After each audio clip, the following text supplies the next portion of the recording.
Well, we've met the Kerpans family before. Alan and Melanie are back. They lost their daughter, Danielle, 2 years ago now to a drunk driving crash. Thank you for coming in again. Thanks, Jeremy. Morning. Now, I guess, you've just been keeping the conversation going. Constantly getting that message out to educate people of the dangers of drinking and driving. And it's been a tough message to get across, hasn't it? Well, we're fighting the worst record in Canada, Jeremy, for drinking and driving. We're 3 times the national average.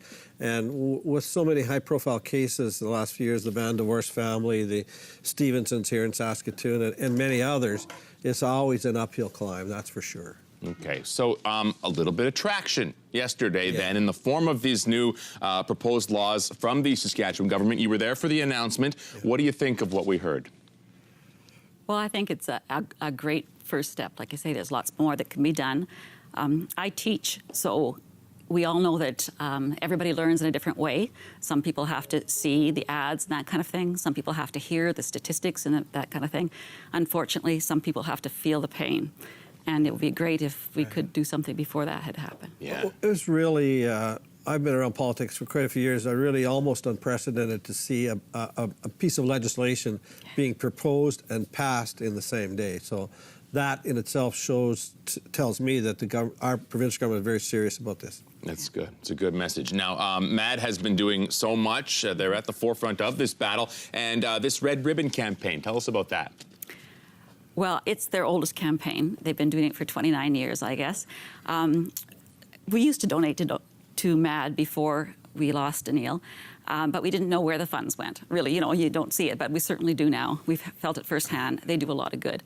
They do the education. I particularly like the victims' help that they give, the victim services, and now they've helped with this law. They were very instrumental in that. So consider sporting the red ribbon, and that's the whole idea, is to show we can put all these laws into effect, but unless you as an individual make the right choices, it's not going to help. So sport the red ribbon and make the right choices. Good awareness campaign. Absolutely. And I mean, it's not something that you just have to wear on your lapel or something. You can put these anywhere. You have brought one, you've tied it to your purse there. You can put them anywhere so that people can see it, and that's really what it is all about. Right. Absolutely. Yeah, we've got it on our keys and on the mirror and the windshield. Okay, where can we find these then?